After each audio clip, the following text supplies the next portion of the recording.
experience with Doc and First World Alliance is what created this organization, and Dr.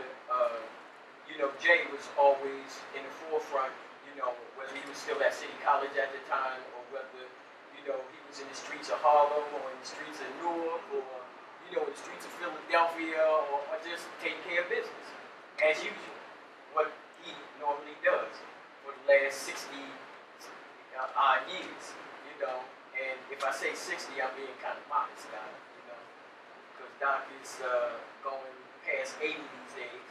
Yes, indeed. Let's give him a hand first for 80.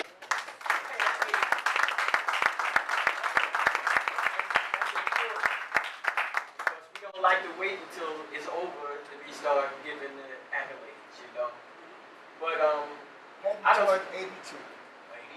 Think about that. I'm gonna start cruising at 82. Start cruising. Think about that.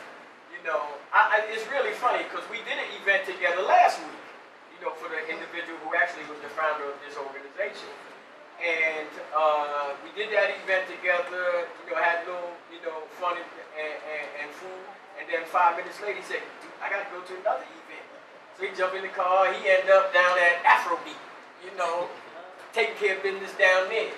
And next thing you know, he'll be in New York, in Queens, or in Harlem, or in Brooklyn, or, as he said, they're calling from the Caribbean or Africa. I mean, he's probably in Africa more than he is, you see. But be it as it may, Doc has always been a mentor to myself, to African Echoes, and to the Newark community. He's our unsung, hero for those individuals who are of African descent in Newark. It's impossible for you to be of any particular stature and not know that gentleman right there. And there's, for every black mayor we had, there's only 2 individuals that if you say, knock on wood, who's from Newark, they're going to say Dr. Leonard, Jeffries, and Amiri Baraka. That's automatic. Automatic. And y'all know who the mayor is, so we ain't even going to go there. Other than that, that's the gentleman right there. They the ones that brought this culture and made it and rooted it in this particular tradition. And we the ones that came and, picked up on the baton that was passed. All I got to say is that y'all in for a treat. And Doc, I'm just letting him know, because, he sometimes he can get busy. Sep, we got to be out by 7. So when? He said, when? 7? Is that African time or European? Yeah, he just said, because he said if it's African kind of time, 7 means 10. But be it as it may, we can do what we want to do today because the landlord is away. She in Africa. But be it as it may, Doc will give you his full introduction, because I ain't going to get into them white people's accolades, all the PhDs he got, all of the, master's degrees, all of the, he was the head of a Jewish fraternity. Did y'all know that? No bullshit. Oh my God. Dr. J, I'm telling you, he's going to tell you about it. Speak French, all of that shit. The head of the fraternity was called a wreck, so I had to go through college as king of the Jews. See that? Hey. Just like Jesus.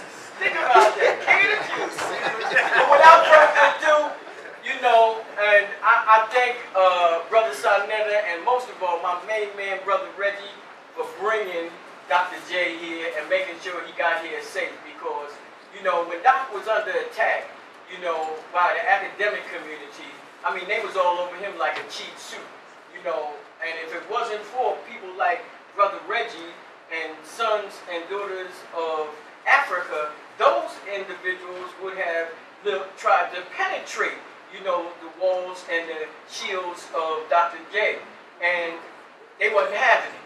So they put together a security team and they took care of Dr. J, because believe this, don't ever think that once we get into that intellectual exchange, it ain't a war, it's a real war. You know what I mean? Like real. And you better know how to hold your ground based on your information, based on your research, based on your interpretation. Remember, we write the narrative now. They don't write it anymore. we write it. We capable of writing now. We was capable of writing then. Whether they listened or not, we still are doing it. So without further ado, none other, the great master teacher, elder, and most of all, warrior of scholarship, Dr. Leonard Jeffries.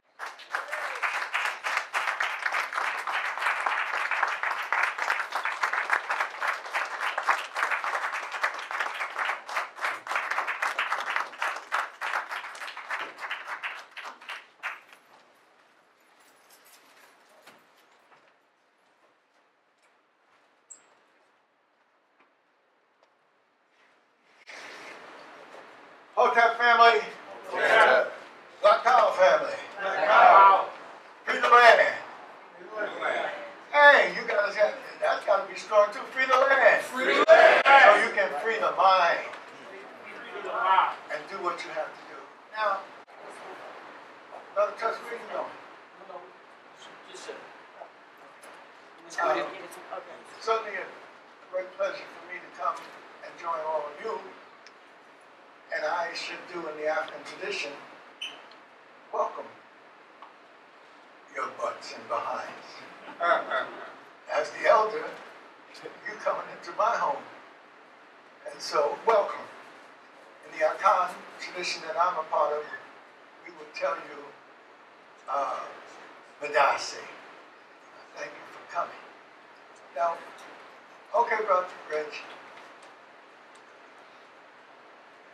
Before we do anything else, after that welcome, because this family has been so correct in supporting me and helping, and most recently we had a crisis where we had to come up with some money to pay for the storage. We have one of the most significant storage of African materials.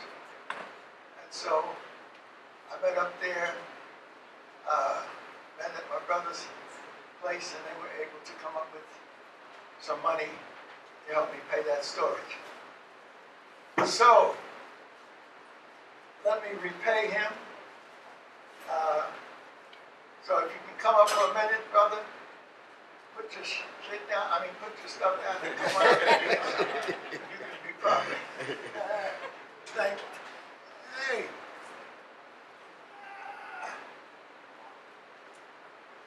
We have been blessed, those of us who are in the struggle, with the ability to prevail and survive. This brother has carried on his shoulders with others this tradition to my hometown, North New Jersey. So, and then most recently he helped out to help me save the storage. So I want to add to his storage, meaning he's got enough in his home. But this are 3 of the 5 volumes of the African burial ground. Now most of you know there is an African burial ground, there's several of them. But the most significant one is in New York City. And a few years ago, in the middle of this great struggle, the Africans underground for hundreds of years came up out of the ground. And those bones started speaking to us.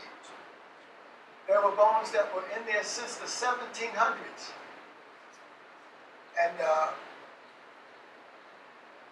the Europeans said, no, we've been throwing away bones for years. We said, no, these are our bones. And so they blocked them from building a federal building. People got in front of the bulldozers. Reverend Daughtry and others actually were ready to risk their life to prevent them from taking these bones that had come up out of the ground to speak to us out of our means and our hands. And so this is the overview, unearthing the African burial ground. And they put a monument there, the monument of our ancestors, done by a young man, artist, Haitian background. He's done that monument at the burial ground, and he's also done one at the UN, the Ark of Return. And we just had a ceremony there to the day they honored Nelson Mandela, his 100th birthday, we were in New York at the African monument there. And so this burial ground includes the background of all of the history and the symbols, like the Sankofa symbols, and the fact that there was an African community in New York from the day the Dutch were able to claim it in 1623. They couldn't handle it. They needed Africans to make it work, so they brought Africans in 1625. In the 1700s, around the time of the American Revolution, the African population was so large that they had to give it its own special space. In fact, in the 1640s, the Africans demanded freedom and got it. You hear what I'm saying? They came as so-called indentures. The white folks came with them as indentures. Africans were together enough to demand freedom in the so-called New Amsterdam, and in the 1640s, they got freedom and land. Listen to this now. They can't even give us an apology now. And in the day, the Africans, who they knew were indispensable, not only were they indispensable, they couldn't have survived without them. They couldn't have cut down the forest. They didn't have the skills that Africans had as builders. And they could not negotiate a relationship with the native population. Native population saw us and they said, well, who are these? They look a little like us. And so what the Dutch did, they put the native population as a buffer between them at the base and the battery, and the native population was up at Harlem Heights where City College was and whatnot. And every once in a while they knew that these people were not correct. They didn't trade properly. They tried to trick them. So every once in a while they'd be smoking some bumpum or whatever they call it. And then the puffs of smoke would be going up, giving out the signals, telling the various African groups to come together. We've gone down and kicked the Dutch in there behind one more time because we don't appreciate what they're doing. And so what the Dutch learned, because they're very useful people, how to maneuver the black population. And they put it, after we built the wall, they put us outside of the wall in a swamp area. That became the first property for this black population that demanded freedom. What was that property? It was near what they call a watering hole where they put a lot of the garbage and other things. And it was Wall Street, City Hall, the federal buildings. The most valuable land in New York was given to black folks in the 1600s. And they were making a go of it, except the English beat the Dutch and got control of New Amsterdam, and they didn't honor the land of our ancestors, but they still fought to keep it. And so this is the story of this indomitable spirit of Africans to survive no matter what the circumstances, whether you're caught between the native populations and the indigenous population, even in the European population, even when the European populations change, our people are able to make adjustments. So when we call for reparations, that's real. You're all scared to say the word. I don't know how to even spell reparation, Dr. J. Well, they owe you. You know how to say owe. They owe us. So I owe a debt of gratitude to my brother for keeping alive this serious work. So this is the overall volume from the General Services. They actually found 400 African skeletal remains that they documented, they studied, and they put this enormous work together. And then they reburied them. After they had done all of this research, they actually reinterred them, and that's why we have this African Burial Ground Memorial. This is the archaeology of the African Burial Ground. And it, done by Howard University, includes what they found. They found buttons on uniforms that had rotted. Those buttons were Revolutionary era buttons of Africans who had fought. Africans fought on both sides of the Revolutionary War. And there's buttons to even prove it. And they found symbols like Sankofa that was carved into this sculpture and whatnot. So this is heavy enough. If any of these Negroes give you a hard time, you don't want to be African, you can just sock them on and bring them back into their consciousness.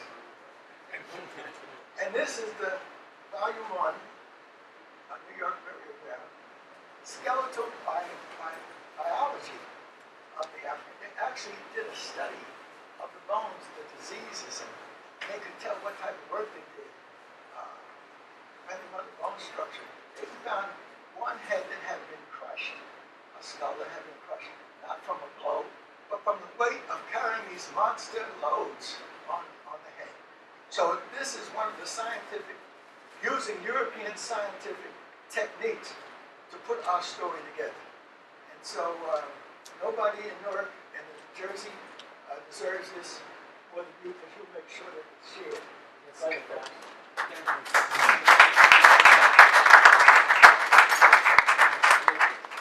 Yes, that's right. So, brothers and sisters, we have to give thanks for those who have gone before us and have laid the way. And I hate to be presumptuous, but I am. When my brother says that Amiri Baraka was my elder by a few years, and I represent Newark in a big way, he was a revolutionary spirit, using his poetry to fire up people. And I became a revolutionary spirit using knowledge to fire up people. But you're not talking about two brothers who grew up in Newark and who went to Barringer High School. He was in the grade before me, he was in the grade of Donald Payne, I believe. And then Bill Payne was even before him. The Payne brothers went to Newark along with the Jeffries brothers, along with several others. We went, and we had a special relationship because we were in hostile territory. North Newark, Barringer High School was the Italian territory. And you had to pay respect to those brothers, otherwise they'd try to kick your butt. But we were ready for a fight. We used to fight each other, not serious, but to toughen us up. So we were ready to deal with the fight. But coming from Central Avenue side, because I lived on 14th Street just off of Central Avenue.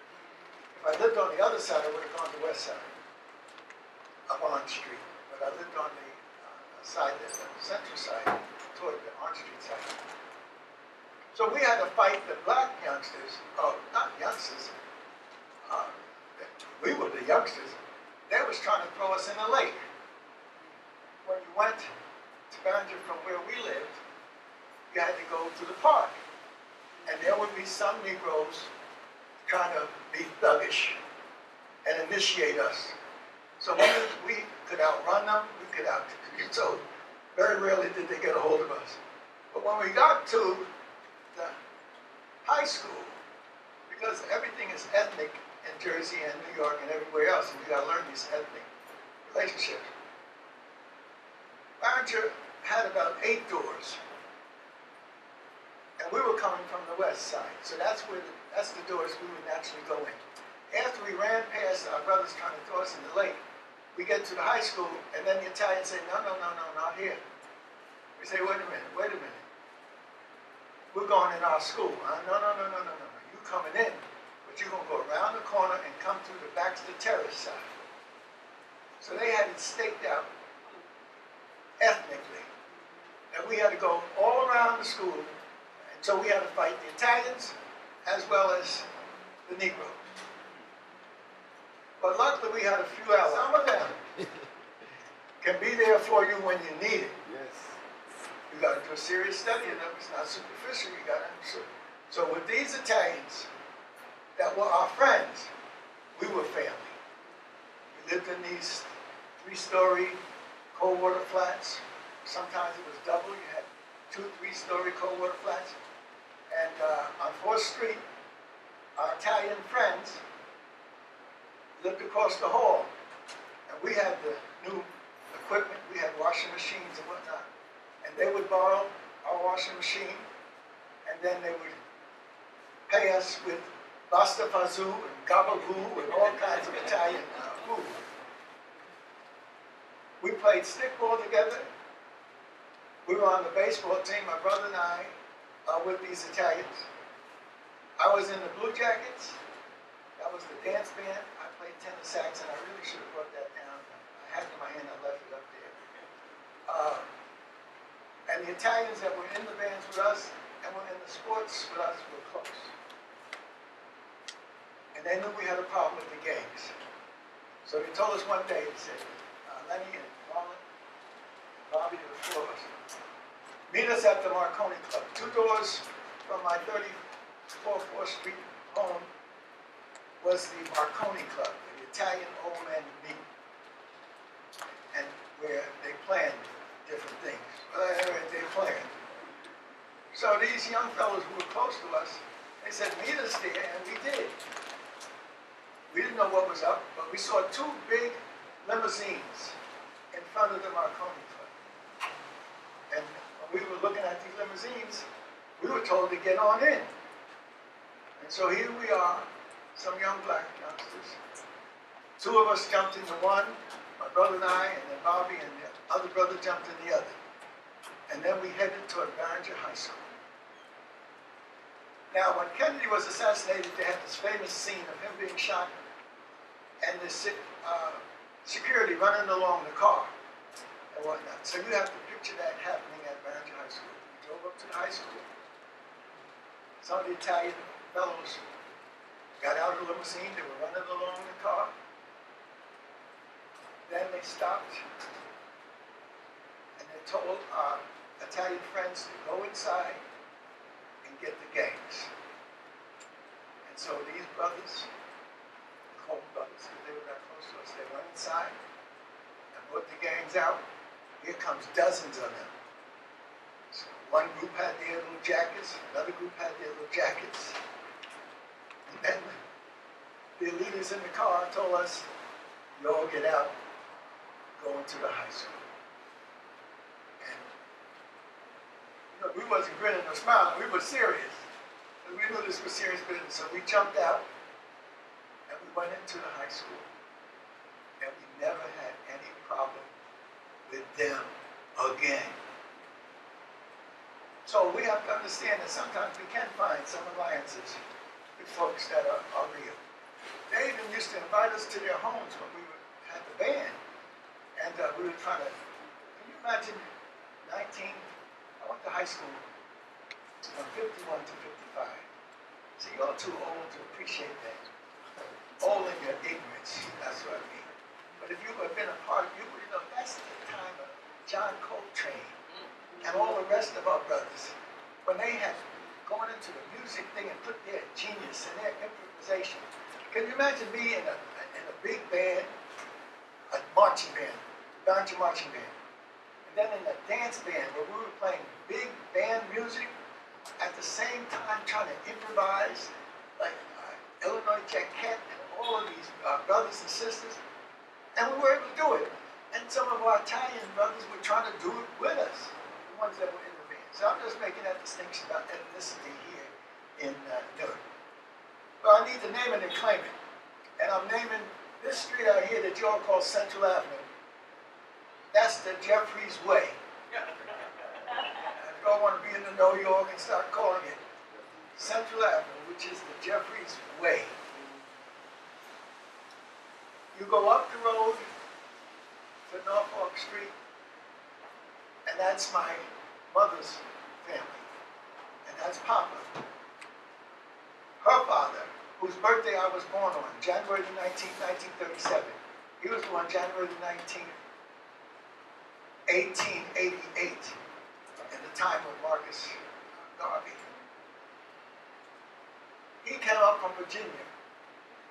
Booker T. Washington, Booker T. said, put your buckets down and build.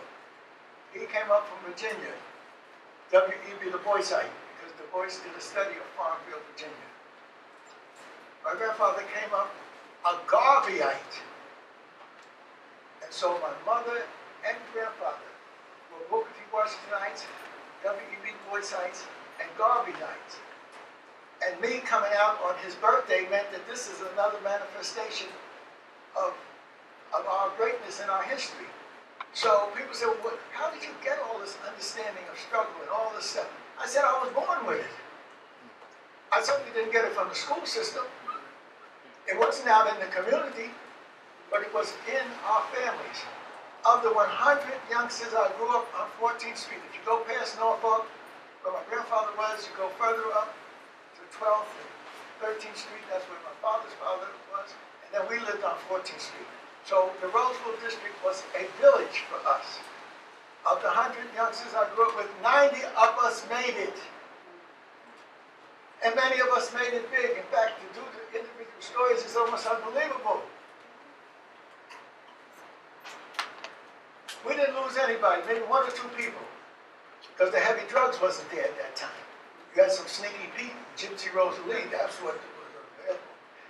And every once in a while, when we moved down to 4th Street, that's when we started going to Elizabeth. That's when we met your family. And we're in that, what's that, Elizabeth roller skating rink and whatnot? Twin City. And there was another one called Dream something. Dreamland. Yeah, Dreamland. So, our people related to different communities.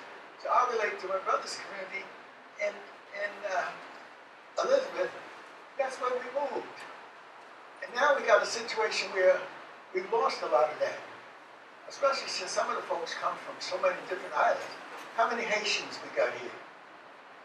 Jamaicans. Where are they? They're here in the city of Newark and in our surrounding areas. Brother, where's your folks from? Jersey. What about you, brother? Jersey, but look, your grandfather, your grandmother must have come from the south or somewhere. Right, that's what I'm talking. My father's side is Georgia, my mother's side is Virginia. But Antigua. And you know, who's your buddy who lives across the street from me?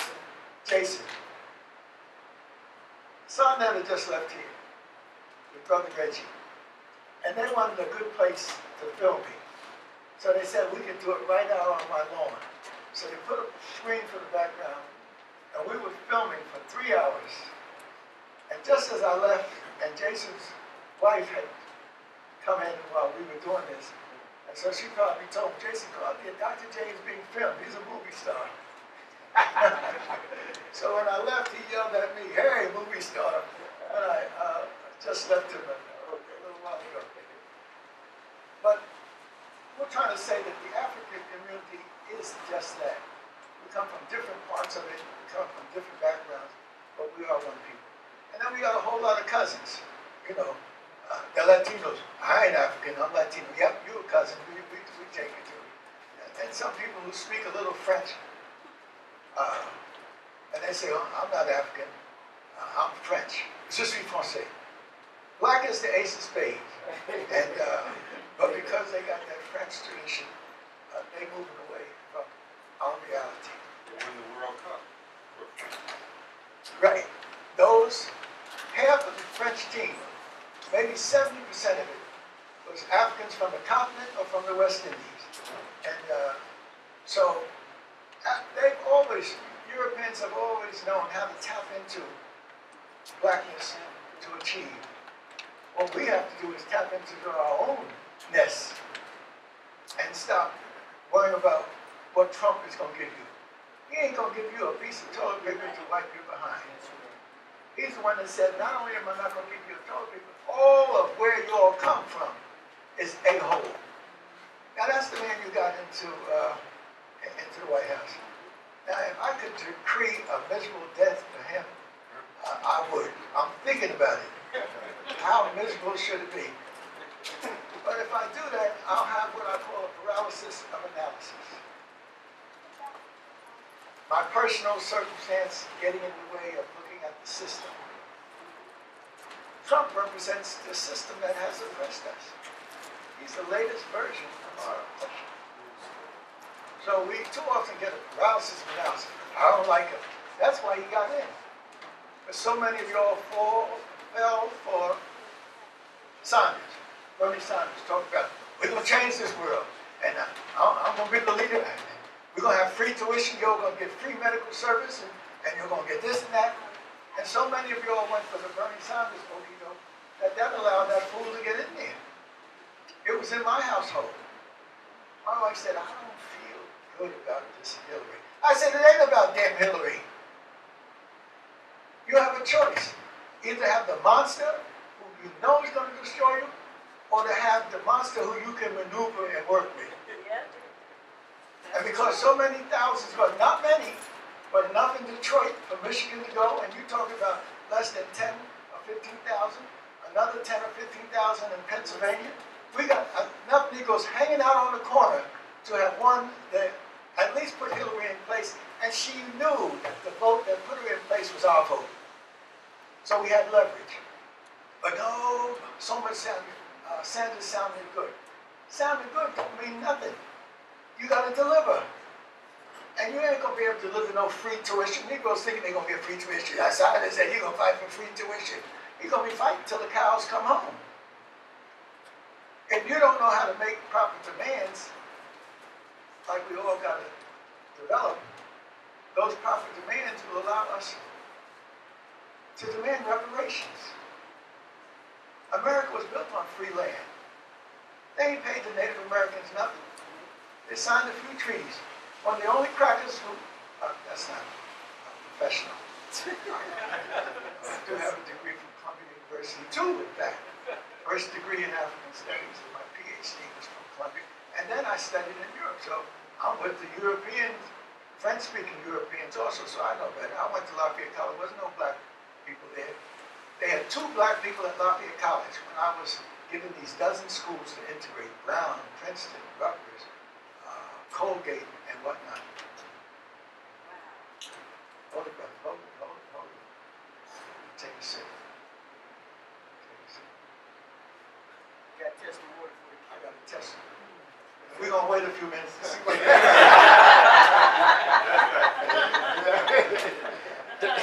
Test it, baby.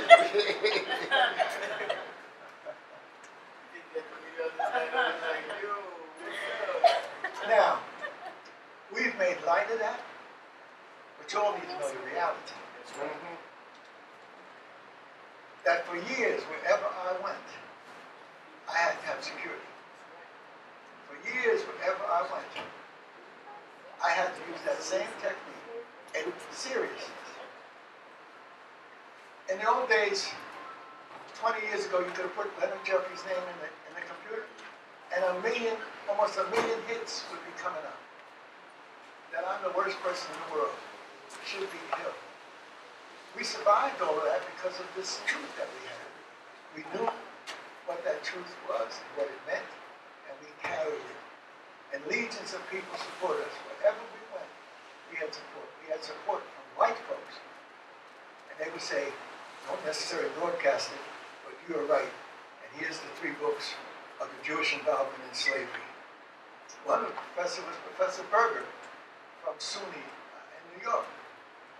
He sent me the books and said, you're right about the Jewish involvement. Jews were involved just like everybody else who had some significance. And it's interesting, that Berger scholar was in my corner, but there was a Berger who was a student at City College who had graduated, and he was a surrogate of the powerful people at City College who wanted to destroy what we were doing. So you got a Jewish scholar who's positive and a Jewish student who's being used. So I'll probably put his name down, I forgot his first name.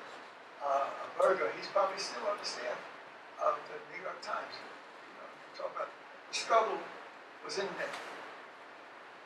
1990 was when they started to come at me, and then I was in charge of the task force to change the curriculum in the state of New York.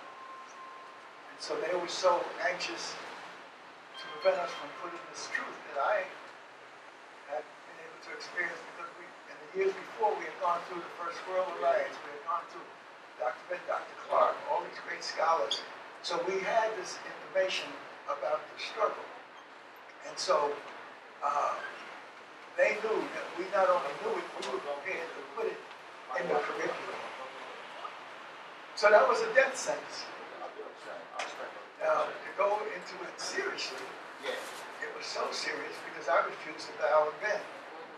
I wasn't going to pull a Jesse Jackson and apologize. I knew this was a truth that was real, and someone had to stand up for it. So there's actually 1 million hits, 949,000 hits after my name. Most of them were negatives, because they had said that we're going to make this global. Wherever I went, when I went to Rio de Janeiro or to Sao Paulo in Brazil, there they were. But the response of black folk was so fantastic. That's a story I got to write and put the truth out there. But I don't want to do that before I put the truth of us as African peoples out there. I want to go down as the brother who tried to raise the banner of Pan-Africanism as high as it could be raised. I don't want to go down as the giant killer who took on the Jews and beat them. You know, that's the bad thing. You can take them on, but if you beat them, then that's another thing.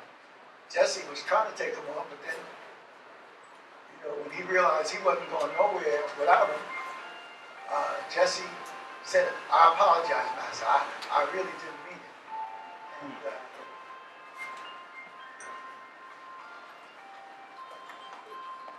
God be patient. What my brother did, my younger brother, after Inuni's fantastic celebration, and y'all prepared it so well, it was an inspiration for us to be here, and especially me. And so, one of my cousins passed a week later, and he was born and raised in New Street. And then he went down to Riverview Court, and he was there for 75 years, same apartment, and he passed. And so I had to make an adjustment, 2 funerals at the same time. But Inuni's funeral was such a celebration, and that's what I said when I got a chance to say, "People, you got to celebrate this brother and his enormous life." And so when it came a week later, in the same funeral home, was it Churches on Bergen? In the same funeral home, I was able to take the inspiration of the Inuni celebration and apply it to my own family.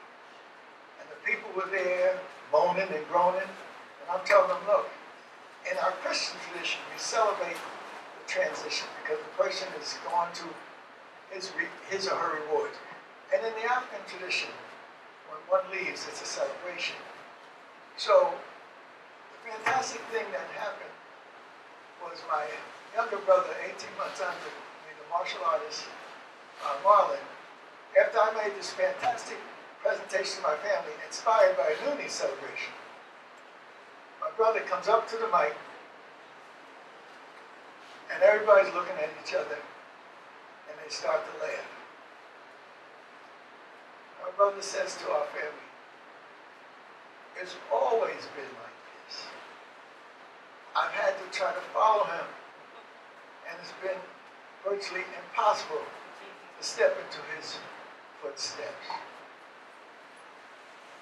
And Banjo, I tried to do it. He said he even tried, and Banjo tried to flunk a course in French. But I had been through there doing my French, so the French teacher was so in love with me, even though he didn't do the work, still gave him a D, so he passed. So my brother, now standing in front of the family, and they're saying, in essence, well, how are you going to follow that? And so we're waiting for him to say something, and all of a sudden, the phone rings. And this younger brother picked up the phone and said, "Hello? Yes. Fantastic. I'll let the folks know."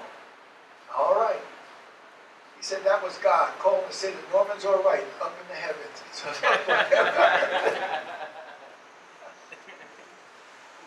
So it's been a fantastic family affair, and we have to get to appreciate, understand it, and operate that way. So for me to see that something is still happening in Newark, New Jersey, because my family goes from here all the way up through Norfolk Street where my grandfather's is, 13th and 14th Street where my father's father lived, all the way up into East Orange, all the way up into the Oranges. My cousin Dolores, who used to live next door to me when we grew up, she lives in Seven Oaks. She lives on Fairfield. So this is truly Jeffries' way. I was born on Central Avenue and 10th Street at the Women and Children's Hospital, not far from 8th Street, which I would have gone to 8th Street, but I lived on the other side of Central Avenue, so I went to Sussex Avenue, etc. So this is truly, and hundreds of our people are buried in the Fairmont Cemetery. And every time I go in there, I'm shaking and I'm praying and telling my mother, don't embarrass me now, Mom. This is not the time. And I was nervous when we went in there for the ceremony. And but she let me come to the gates without closing them. I don't know how many years ago I was supposed to put a gravestone on my mother's grave. My father's got one on his, and there's a grave in between.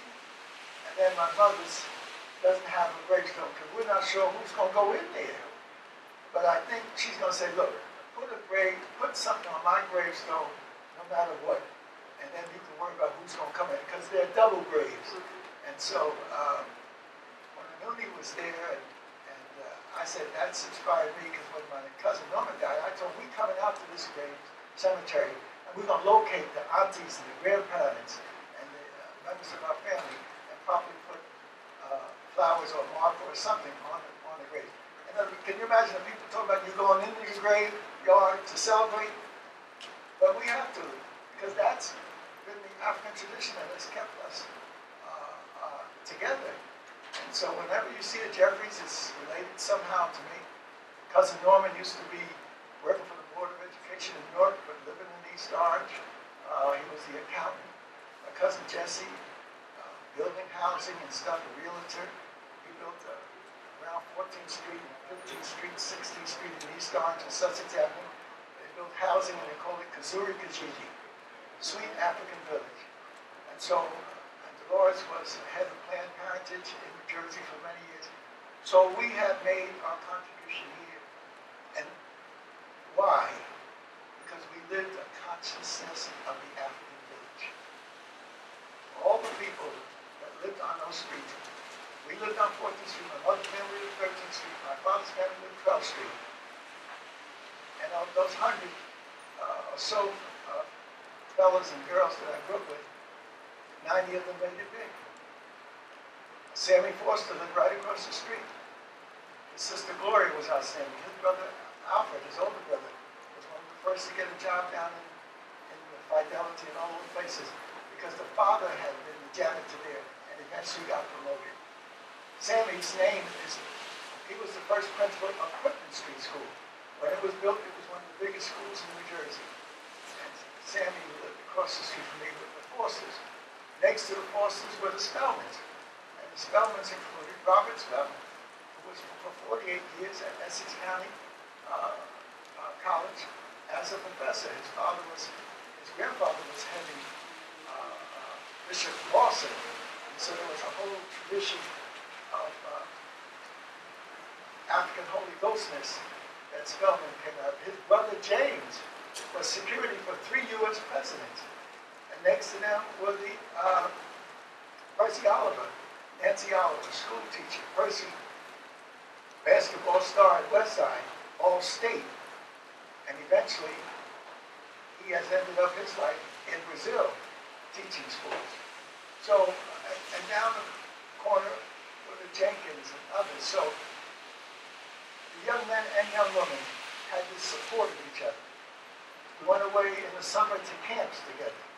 The mothers and fathers, mothers and uncles or grandfathers could push the baby carriages out on the street and you see 3 or 4 baby carriages lined up. Ain't worried about nobody stealing nothing. Everything was taken care of. So this concept of the village is what I want to hammer home.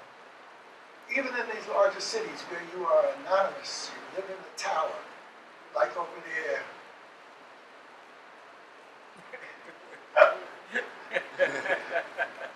You know those towers, when they were designed, they were historic buildings. They were built by a Swedish architect, world class. But Newark's population changed so fast that we inherited them. And now the Africans are coming in from the continent thinking they got something special. There's a whole history of building in Newark. And those buildings are glass. It ain't no brick city.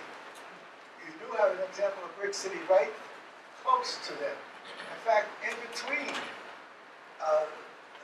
Colonnade and whatnot, you have Columbus homes. Those were the concentration camp buildings built for the Italians. So they wasn't discriminating when Newark was brick city in the 60s, when they didn't want us to go out into the suburbs and get housing or into the white areas. So they decided to go up. The Baxter Terrace, Pendleton Court, Riverview Court, 3-story garden apartments were what we could live in, and we did live in and maintain family. But how are you going to maintain family in 25-story structure? And your kids are downstairs and you don't know what's happening. They built those towers so they could keep us jammed up in the cities and not be able to stretch out to the outer areas. That's what you call a version of gentrification, which I don't want to say here because this is being taped. But the Italians were put into that same category. Where the Columbus home is, we used to go there to go to our grandeur, and you'd be able to smell the Italians. Not body odor, but you could smell their lasagna and their garlic and their pasta fazool and stuff like that.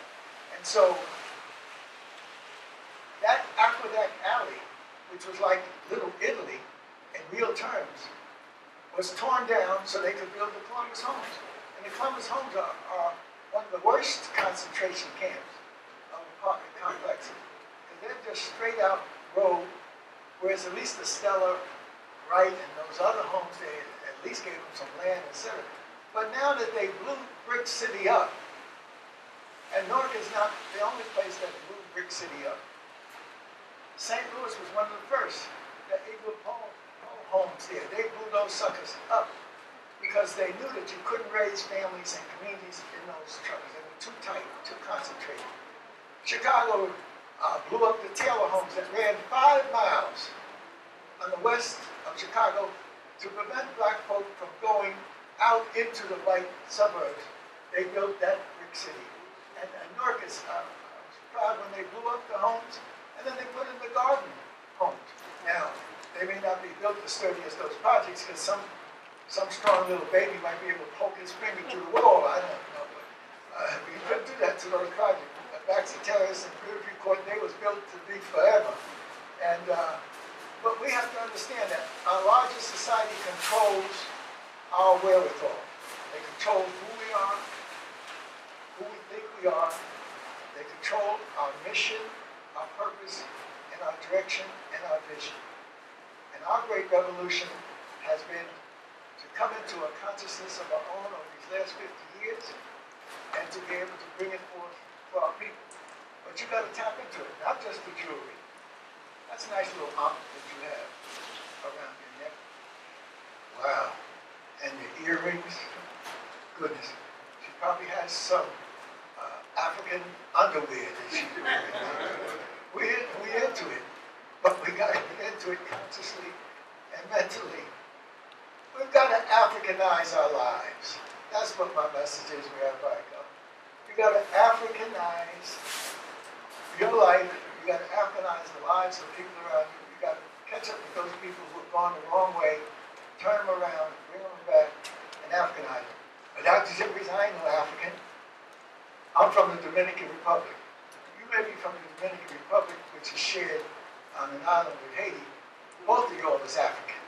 The ones that speak Spanish, the ones that speak Creole and French. Well, Dr. Jeffries, I'm from the French-speaking islands. So what does that mean? That means that I'm a French citizen. Is that true? Yes, I'm from Martinique, Guadeloupe, and Guyana, French Guyana. So you got Africans holding up their butt proudly to have this colonial tradition. But no matter what language you speak, no matter what location you find yourself, if you look like us, you're African. No matter how bright and light, no matter how dark, you're African. No matter how wavy your hair or tight your hair, you're African. And that's the best thing to be. Oh, Dr. J. What about the Jews? What about them? The Jews claim a special place in the world because they have claimed the African place. They say they are the chosen. They don't go around wearing a placard. I'm the chosen. You're allowed to be shot, not just by the Jews, but the Muslims, the Moors, and everybody else, the Hebrew Israelites. So we're all African people, no matter what faith we decided to take up, and no matter what color we are. Isn't that right, sister? Do I hear you? I see you saying, yes, Dr. J. Sock it to them. And wherever I go, I try to sock it to you all. I wish you all had been in the day when I had my classes. Can you imagine Negroes running to class? Latinos running to class with Asians behind them, and a few white folks hoping that they could run too. So they would have to ask me, Dr. Jeffries, can I get into your class? The reason why they would have to ask me is because my class filled up so fast. Black students, Latin students would come, Dr. Jeffries, Latino, I'd like to get into your class. I said, well, how the hell you have a problem getting into my class? The registration hasn't closed. They said, Dr. Jeffries, your class is closed during pre-registration. In order to get into your class, you have to sign them in.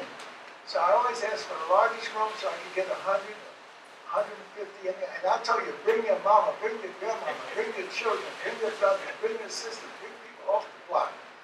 And we made it a community affair. And it was for 40-something years. I can't go nowhere without seeing some of our people. Ross and I were at the burial ground. And upstairs they have a conference center on the 30th floor, so we were up there. And then we were trying to leave to get back to the teenager. And so we were rushing back to catch the bus, and we got to the 42nd Street terminal. And there's a big husky Negro standing by the door. And I wanted to tell the Negro, man, get out of the way. So he sees me. And he said, Dr. Jeffries, these doors are closed. He said, come here, I'll take you over to this side. And he took me over to this side, opened up the doors. He said, I was your student and my big brother was your student. So we can't go nowhere. Can you imagine if I wasn't coming with my wife and I had some little cutie that I was taking out? You know? So I have to be on the straight and narrow.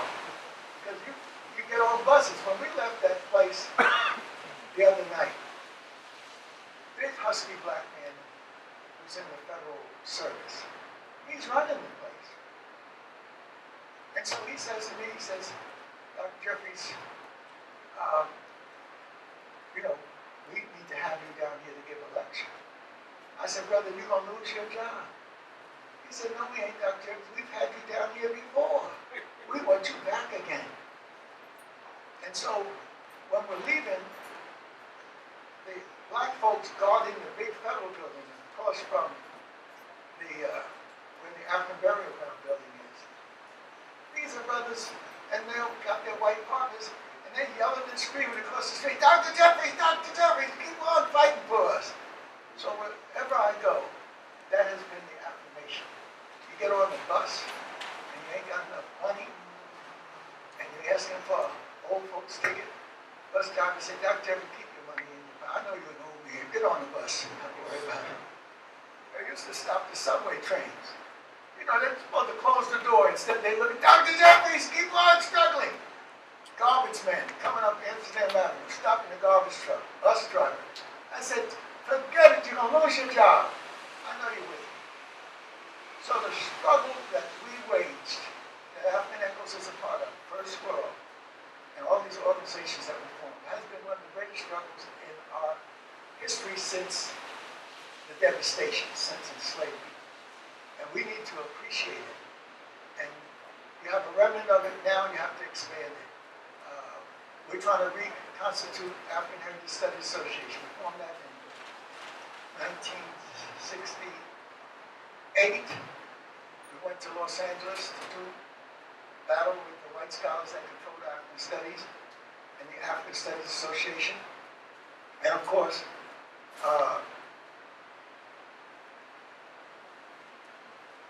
I was prepared. I just finished my dissertation on economic development in the Ivory Coast Republic. So I was ready to show them how strong and brilliant I was. And when I watched the goings on, these white old men were sleeping, even with their own people, just sleeping. I said, that ain't gonna happen to me. I'm gonna work their asses up. And so I did, and I was satisfied. However, the Creator had another thing going. Because one of my buddies, Harold Weaver, who was at Columbia with me, he said, Len Jeffries, we gotta go to Mexico. I said, go to Mexico, Harold. We just had enough money to fly from New York to Los Angeles and back. You dummy. I said, what do you mean, dummy? For another $25 onto your New York to Los Angeles ticket, you can go to Mexico. I said, let's go! Because he had just told me Carlos and them had raised their fists in the Mexico Olympics. And so we went down there to be their support cast. As would have it, I became John Carlos. And he had a fifth of Johnny Walker in his hand. Not knowing what to do because Henry Edwards, who was their leader in the struggle, had abandoned them in Mexico. We don't want to talk about that. Harry's a good friend. But John Carlos and them were down there doing their thing that they had planned without the leadership, without the elder brother. So they ran him out of the Olympic Village, but everybody knew what he did, and it caught on. You know, the Jamaicans are always the last to find something, and when they get a hold of it, they don't give it up. So when the Jamaican team ran, every time they won, that Black Power fist went up. And the Jamaicans are still running. Got Usain Bolt and the rest of them, and the women winning all these Olympic races.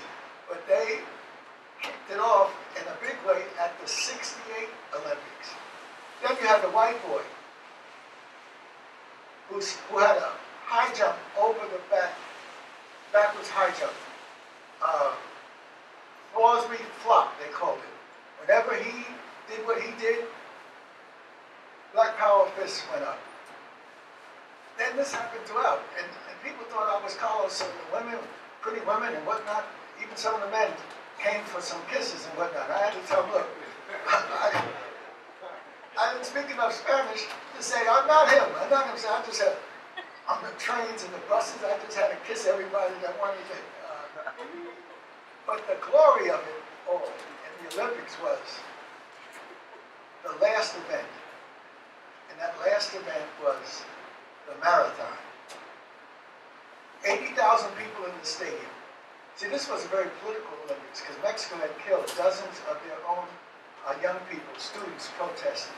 And so they were really trying to clean it up, and they hoped that nothing would happen. Here are black brothers raising their fists, so everything was tense. But this marathon, everything was going crazy. People were jumping up and screaming and yelling. I didn't know what was happening. They're speaking some Spanish. The only Spanish I know is Besame Culo. I mean, the only Spanish I know is thousands, tens of thousands of people on their feet. When the winner was coming into the stadium, and he was kicking it. He had no shoes on. And this brother was from Ethiopia. That was the beginning of Africans from East Africa, Ethiopia, Tanzania, and Kenya, setting their mark on taking those long distance. Because they used to say black people can't run no long distance. Now we run in every distance and whatnot. But that was a great moment to see this brother kicking it and coming in the stadium. And even a greater moment was when we went home, and I went to City College. I taught the first black course in City College, 1969, in the political science department. And they had heard about me and Dr. Clark and Dr. Ben and the struggles we had raised, and so they asked me to come out for a Malcolm X celebration to California, and they liked what they saw, and then they asked me to come back to set up their Black Studies department. So in '69, I left New York and went to set up the Black Studies department in San Jose. These brothers prepared a dynamite proposal. He said, Dr. J, this is the proposal that's been approved by the Board of Higher Education in California. Then they wrote on it, the white proposal. Then they threw it down on the table and said, develop us a Black Studies department. So from scratch, I had to use the expertise I had from the early 60s through to '69 to come up with the most complete and comprehensive Black Studies program in California. And it was Pan-African. It wasn't Black Panther Marxist. It was Pan-African. It wasn't Black Panther Marxist. Now I'm getting a little too deep for you all now. But the leftist Marxist students out of Berkeley needed a street presence. These are white people, mainly Jews. They needed a street presence. And that street presence became the Black Panther Party that we know that emerged in Oakland. These brothers were sincere. They came to me in San Jose for help. Jonathan Jackson and his family came in. The Soledad brothers, they came into San Jose and we agreed to help them. Later, a sister who jumped in to help them also came and needed help. And her name was Angela Davis. And we let everybody know that we're supporting her too. But Angela Davis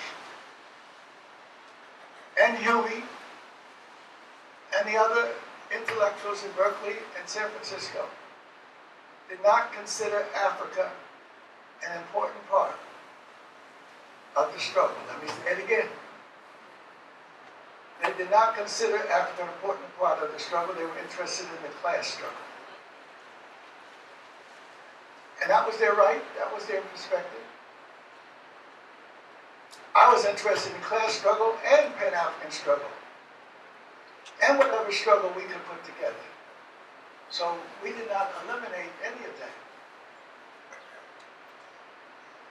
But I was tired of going to Africa with white folks.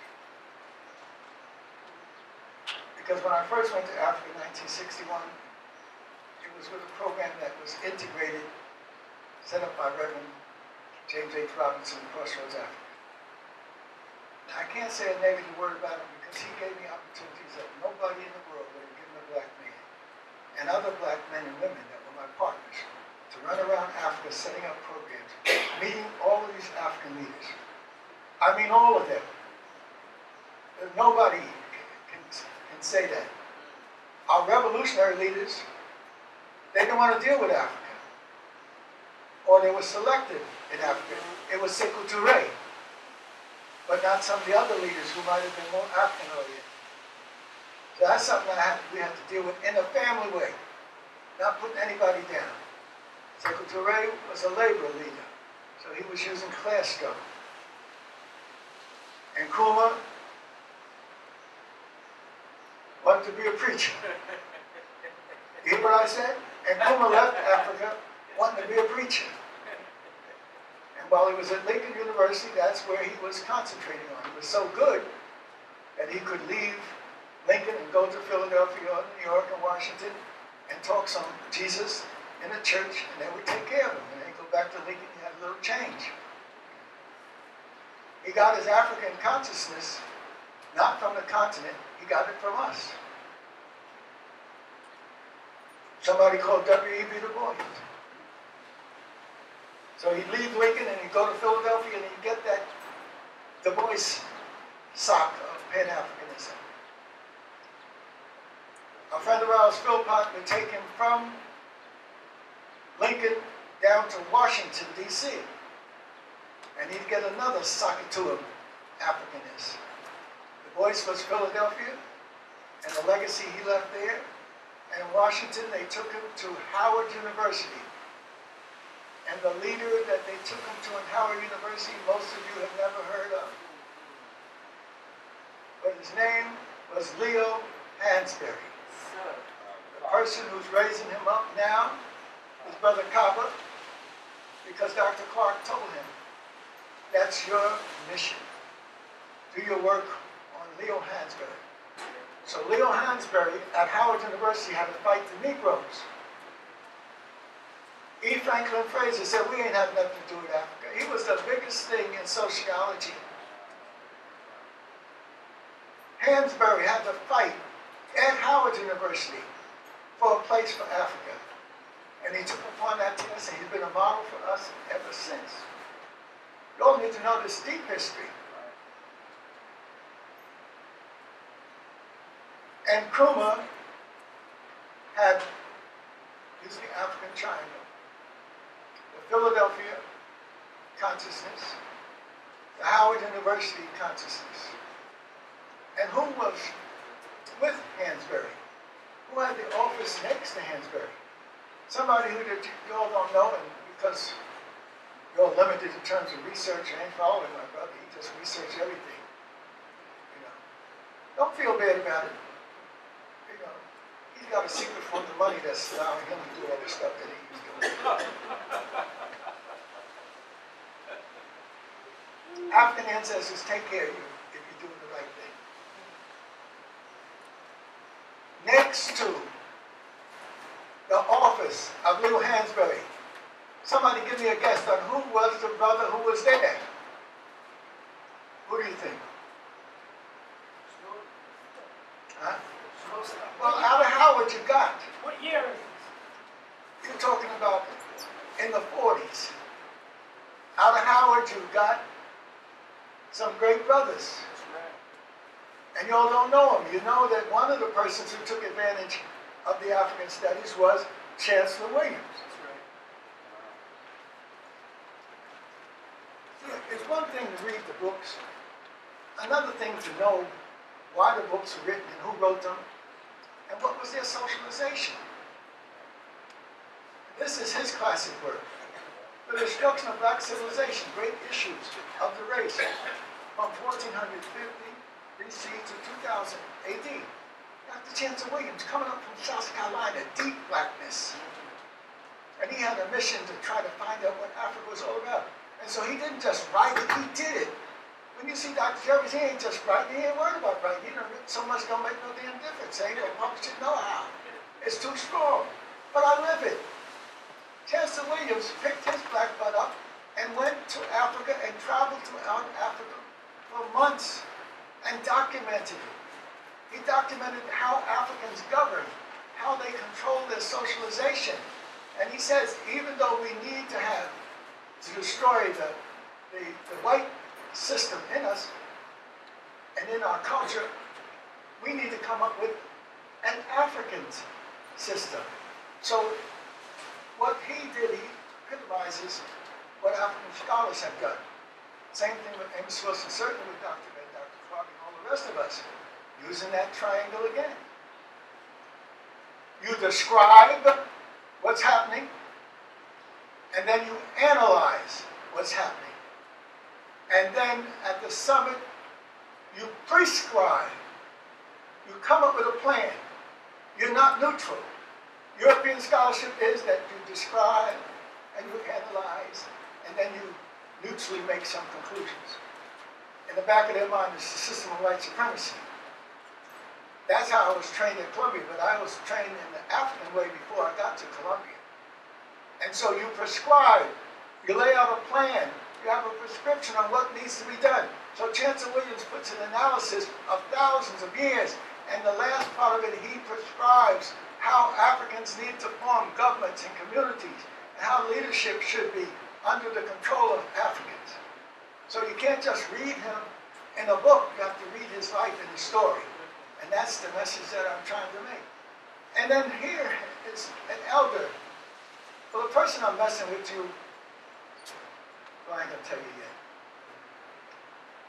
Here's an elder who was a part of, not the Howard So what you got? Philadelphia first, then you got Howard, and then the summit of Nkrumah's education was going to the village of Harlem.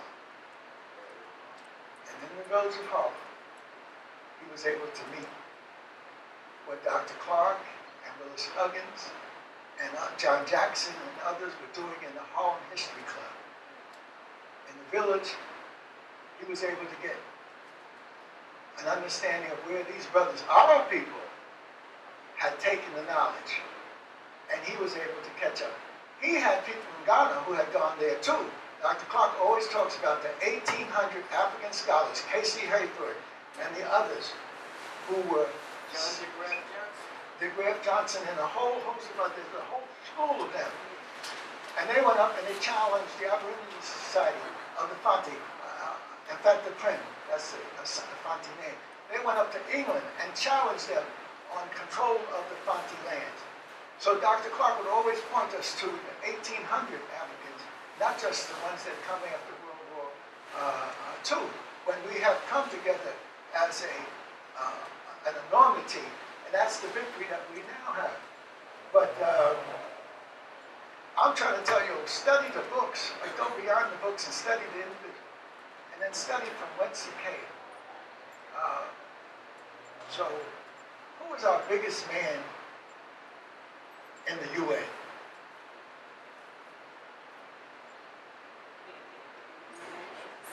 Let me pull up foundation for the ancestors.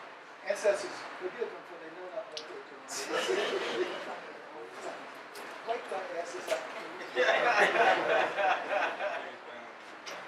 Ralph Bunche. Ralph Bunche. Dr. Ralph Bunche had his office right next to Leo Hansberg. That's right. So you had Nkrumah, the greatest of the African leaders, getting his African education from us.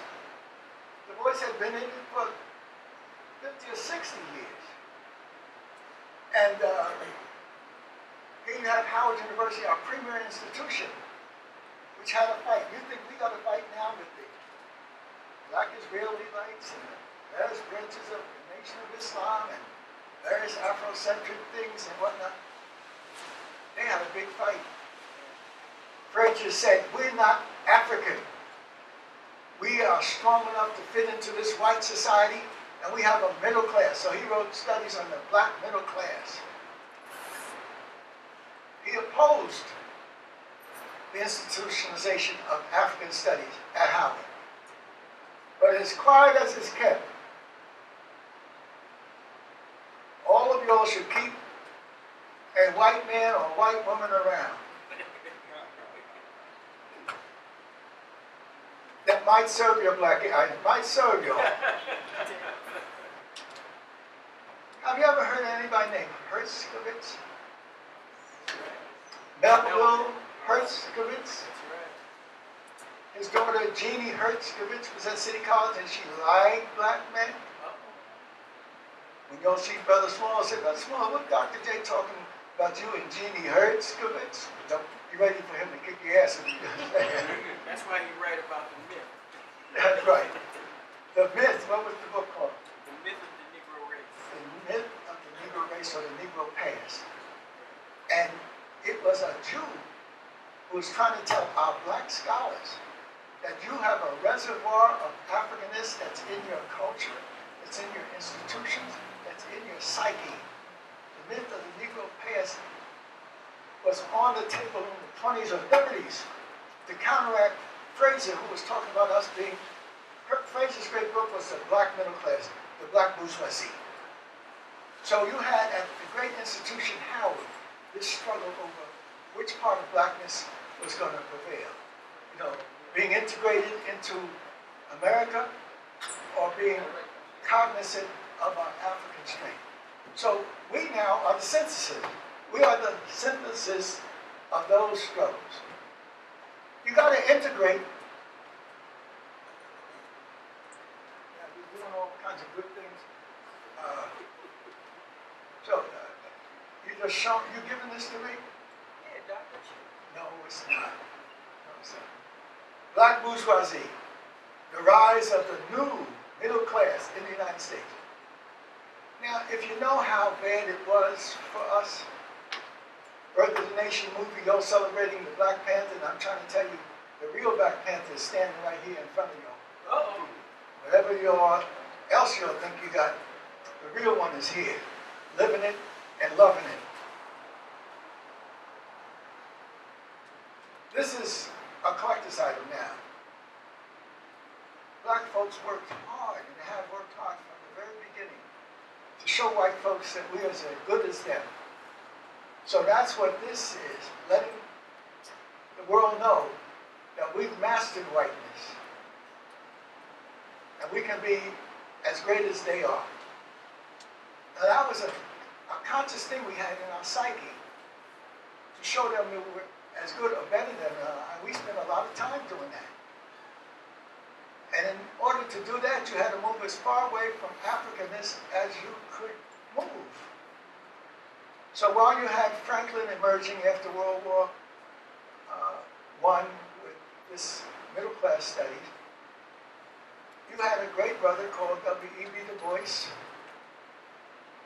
who was in this tradition, but he had an Africanist to go along with it. Du Bois was the epitome of the radical Marxist bourgeois black man. You hear what I did? I wove it all together. Du Bois was brilliant, of mixed parentage. He came out of that arrogance of the people in New England who believe they are better than other white people. So since he was up there with them and part of his background is white, he had a number of that arrogance. He carried that arrogance all the way to his death in Ghana in 1963, and I was there at the time. He always wore spades. His table had to be set up like the English high table. Du Bois had an elitism, which was real and he earned it. He had Dutch blood. He had some Scottish blood, as well as his African blood. So Marcus Garvey beat him to death over it, which was unfair. If anybody look at Jamaica, Marcus Garvey most likely don't look like he comes from Jamaica. He's too African. Jamaica, you got all kinds of riches from the high to the low. Marcus Garvey said, and Marcus Garvey would have had a hard time coming in Jamaica at the time of the Jamaican light class ruling. They would have run his butt out of there. In fact, they banned his books. I get what you're talking about. Book banning ain't something that white folks do, it's something that Negroes do too. Eric Williams banned his books. His own books. What books am I talking about? What are Eric Williams, one of our greatest minds, greatest scholar, well-trained, Trinidadian, went to England with that Trinidadian mission and whatnot, mastered England. What were his great books? Capitalism and Slavery, number one. Okay, now what's the context between the two of them? Capitalism and slavery is how Africa was exploited based on capitalist mentality, and Pan-Africanism was about the lives that were existing based on the transatlantic slave trade in the Caribbean. Sounds good, but don't mean shit. That's why I'm glad to hear. We need to stay close. What about one of his contemporaries, Walter Rodney from Guyana? What was his first major work? Destruction of African civilization. Chancellor Williams was the destruction of African civilization. Williams was Walter, the destruction of African now, civilization. Now, a lot of these brothers are well trained from the Caribbean because they brought the European myth that if you master my culture, there's a place for you. The French made it even worse than the Europeans. The British knew that you black people could not be really one of them.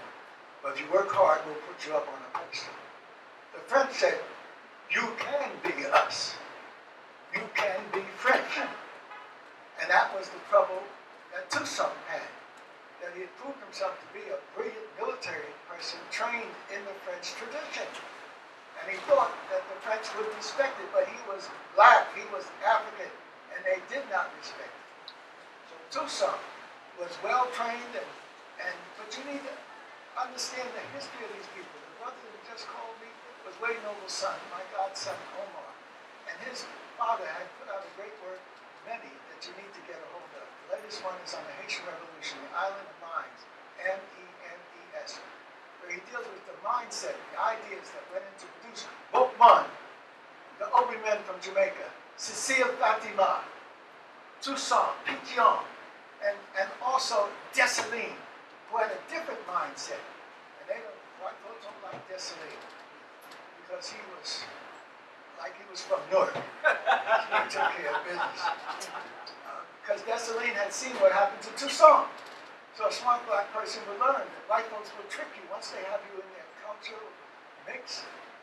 And so Toussaint, with his revolutionary consciousness, Dessalines had helped to put the first constitution after the revolution in place, 1801. And then they had a period of struggle and whatnot, the mulattoes trying to control the ones that wasn't as mulatto and all the rest of that. And so Dessalines came up with a revolutionary consciousness that said, these white folks are scheming in our midst because their grandfathers or grandmothers were French, etc. So he said, we got to be true to the African way. And so the Constitution of 1804 said, no Frenchman, no white person could own land in Haiti. No slavery could ever exist in Haiti. But they had a caveat. Just like I started today by saying, there's a few white folks you need to cultivate and keep close to. There's an exception in the Haitian Constitution of 1805. All white people except the Slavic peoples who fought with us against Napoleon. So this is the level of sophistication that we need to understand that our brothers had. Not all white people. There were some who were willing to give their lives, and they can have land in Haiti. And one of the great things about the Haitian Revolution was it was so revolutionary because you had the American Revolution, which was musical chairs. Which slave, who's going to be running the slave plantations? The British who started it, or the Americans who were taking it over? The French Revolution was a catastrophe. It wasn't a class struggle. It was mass murder. They was killing everybody. They killed the poor queen because she was sympathetic to them, but the revolutionaries didn't want to hear it because people were starving, and she announced from the palace to their side, give them cake. And so they used that as the theme to cut off the heads of the French leadership. And when they started cutting it, it got so good, they couldn't stop. The French Revolution was a farce and blood. Unbelievable. So the American Revolution was not a real revolution, it was musical chairs. Who was going to run the slave system? The French Revolution deteriorated into insanity. What do they call it? The Reign of Terror. Napoleon came in after he had gone to Egypt in 1799, and he went there with troops and the Navy, but he also went there with 150 scholars and professors and artists, because he knew he was going to the fount of knowledge and civilization. Napoleon took his troops, headed by these 150 Frenchmen, and they recorded everything they could find, every temple, every manuscript they could find. And when they brought that back to France, they brought the army back victorious, but they brought back African Kemetic culture, and that produced a French Renaissance. That gave him the strength to feel that he could solve the problem, because he really wasn't French. He was from Corsica, and he had an inferiority complex, just like the people from Sicily had this inferiority complex. And so being from Corsica and a little short guy, he had to come back into France and shake things up. And so in doing it, he brought back the strength and the wealth of knowledge of Egypt. Who's the brother because it has the small white book that Valmy, Count Valmy. You have to get that as part of my Ruins of Empire, where he says, and he was there, he said, here we are, looking at the ruins of a people who we've oppressed, in other words. So much of this history is so correct, but we need to make it a part of this explosion of information that's now putting us at the head of the class in terms of leading our people. But if you're just sitting there waiting for entertainment, I ain't here to entertain. That's right. You all got a whole lot of entertainers, and I was up against Sarnetta, because he was a big entertainer. He's growing now. He just spent 4 hours with me at my house, and then my wife came home from church, and she was tired, and she didn't want to sleep, but she can't help but sleep, and so she laid some heavy shit on him, and, and then she said, let me go get my rest. In other words, simply because we lived it. She went to Africa first in 1960. She was born in Harlem. She lived around the corner from mosque number 7, where Malcolm was. Malcolm helped her middle brother get off of drugs, and eventually left America and went to Hawaii. He's been there for the last 50 years in drug rehabilitation. She said on her block, 115th Street, we had everything. We had the Daddy Grace people. We had the Father Divine people. We had the Mormons. We had the this. And then you walk down the street to take the laundry, and then you looked across the street, and there was the mosque. So we've lived this culture. It's not something that you get with a little book, a little organization, a little something. You've got to try to live it. I've been to every African country except a handful. Do you know anybody who has? I've been with most of the African leaders that you know about, but I have been with them. I have met them. I have known them. How many of you know Nkrumah and personally met him? How many of you know Sekou Touré and Diallo Sakolai, his #1 partner? How many of you know Modibo Keita, the head of Mali, and his younger brother, Musa Keita, who was the head of the Ministry of Youth and Sports? I had to deal with Musa in order to set up a program in Mali. I had to deal with Sekou when we set up our program in Guinea. I was in Guinea in 62, after I did the project in Senegal in 62, to set up a new project in Guinea in 63, and then I led the project in Guinea in 63. And it wasn't just leading a project, building a school or something like that. It was being in the midst of political turmoil. While we were there with our 35 people, the turmoil switched. We were welcomed when I went in 62 with Reverend Robinson and Supreme Court Justice Douglas. We went to open up Guinea so we could have a project. And it was agreed to have the project. And I headed the project. But while we were there, they turned on us. Political winds changed. So instead of us being welcomed, they were against us. Why? Because every time there was a coup in Guinea, Sekou went crazy. He didn't know who it was, who did it. The Portuguese and others were doing it. But we, as foreigners, had to pay a price. So here I am, locked up with 35 people, with 1 bathroom, including for the men and the women, and 1 shower. And for 3 weeks, we had to live in the mountains of Guinea like this. That ain't what Kwame Ture lived like in Guinea. He lived in those same Fujijalan mountains. We were in the beginning of the mountain range, it's Mahmoud. When you go up further, you have Labay, you have Dalaba, you have Pita. These are the cities in the Fujijalan mountain. Kwame Ture, you know who he is, my buddy Stokely Carmichael.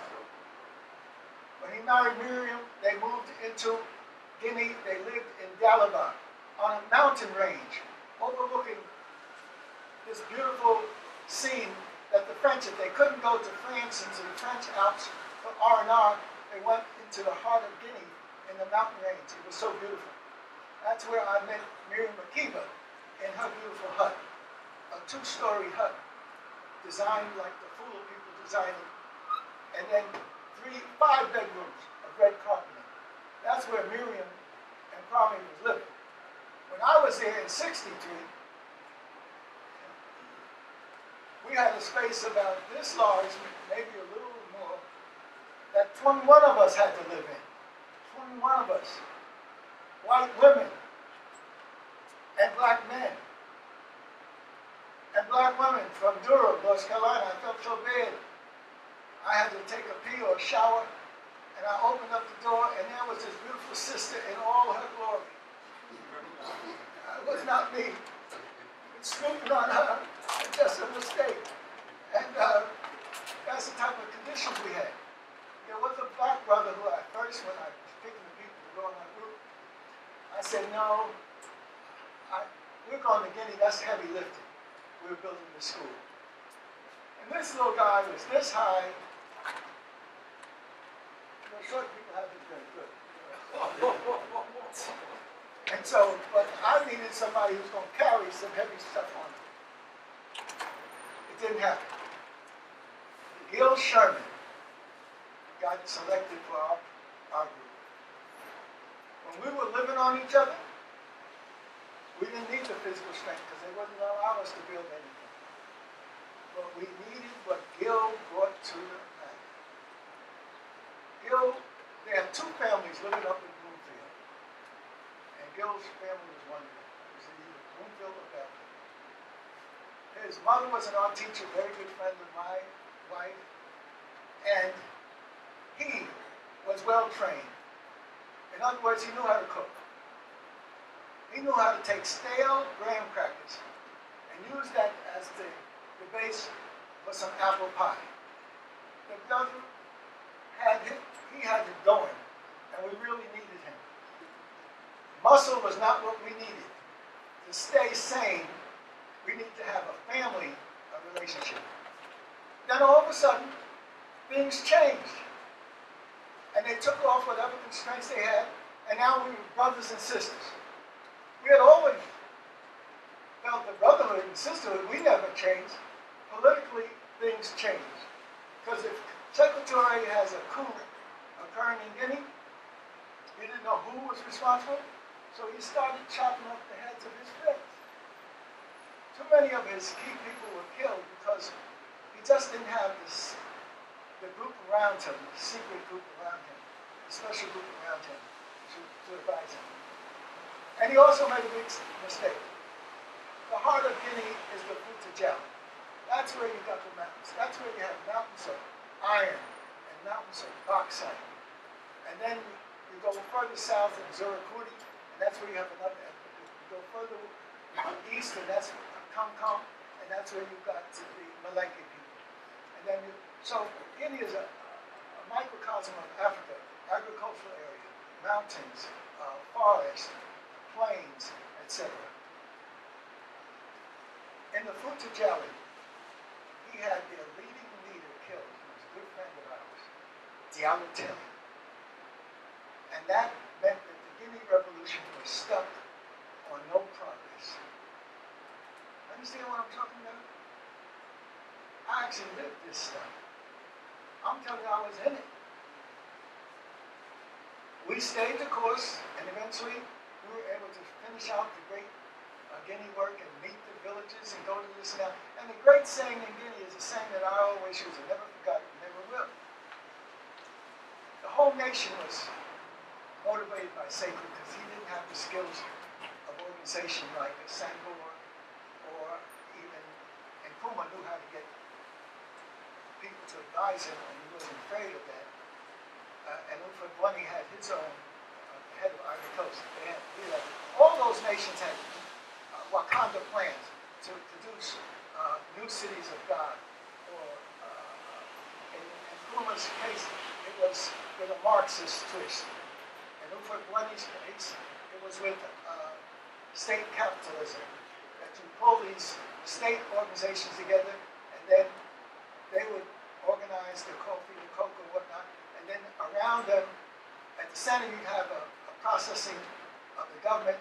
Then you have these larger states, and around them will be the African villages. So these people, these leaders that we disparage, coming out of the devastation that they had to come out of, they actually had plans.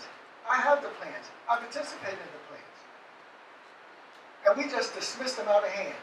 And almost like Trump talking about a-hole.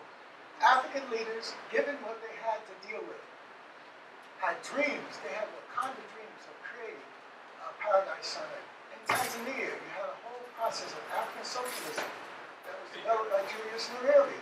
Sekou Touré with his limited thing, because he came out of the RDA. You can't deal deal with Africa, West Africa, unless you know, and Central Africa, you know about the RDA. And none of you all know about the RDA. What am I talking about? Anybody here speak French? The Rassemblement Démocratique Africain. RDA. When was it formed?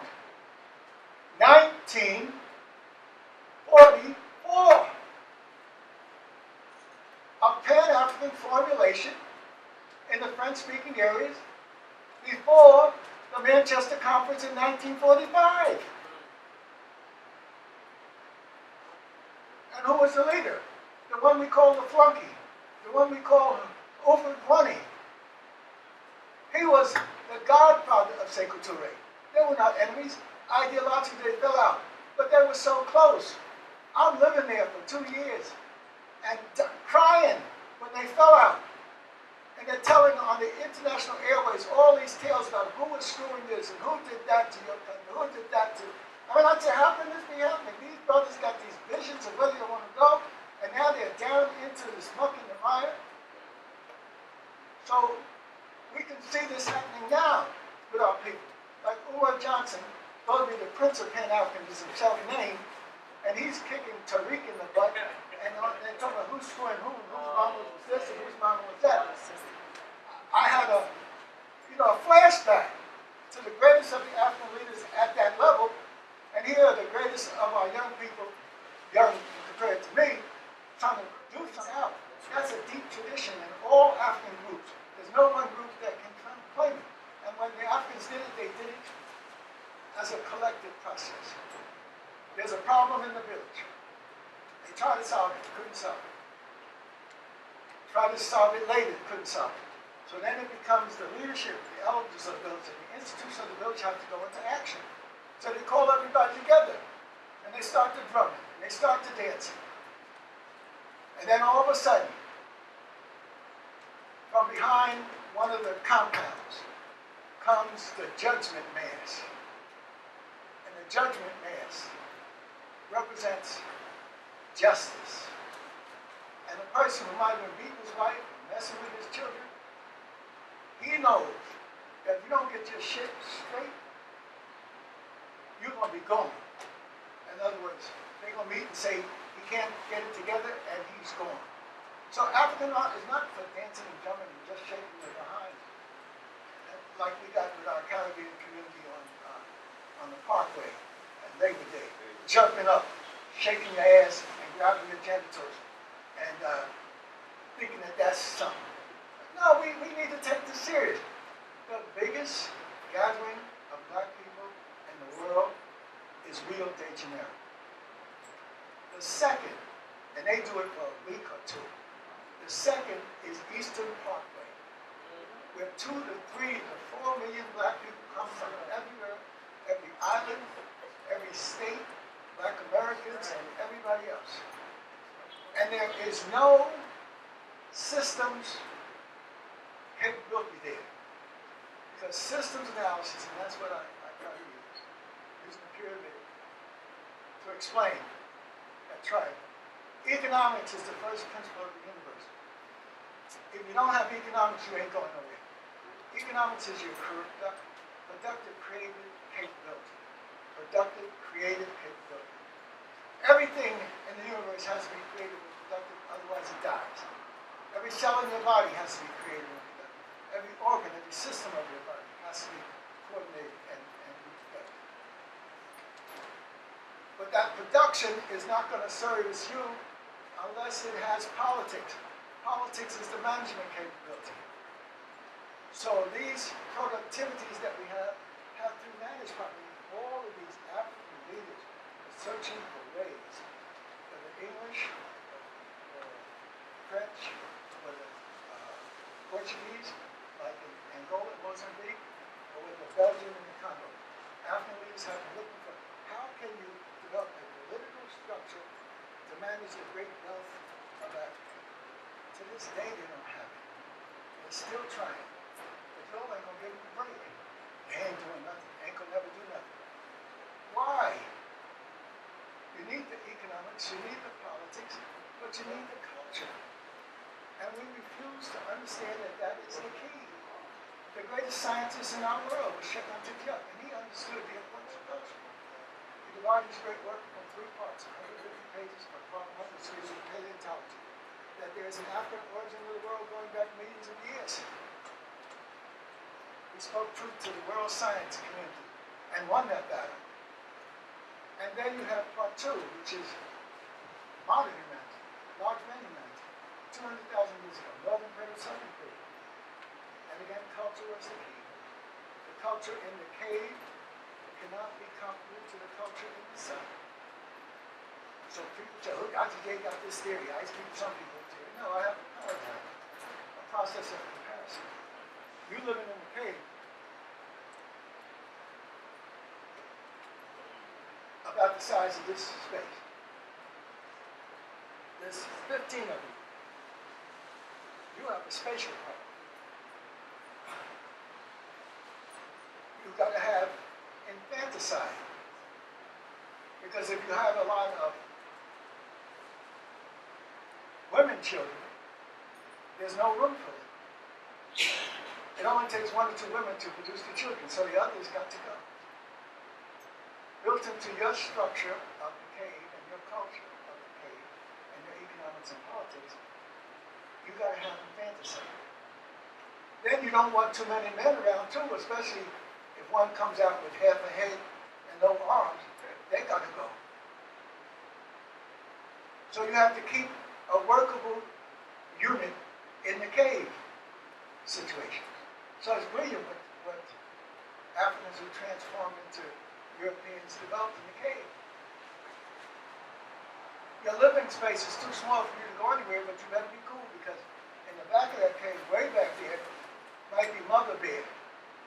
And if mother bear works up from hibernation and you're around, you all better get out of that cave because mom bear ain't gonna take no mess because anybody messing with her and her baby. So you run to the next cave. You grab your cave, whatever they call it, and you go to the next cave and you knock on the door. Neighbor, we're here. We need to share the cave. Mama bear done woke up and we need to get, we need some space. Can you let us have some space? Can you see that cave dialogue? That's not the way it happened. If they had to get out of their cave, they took their clubs, they took the strongest warriors, and they went into the cave and hit those people in the next cave so fast they didn't know where to hit them. And then you get rid of the men that you don't need.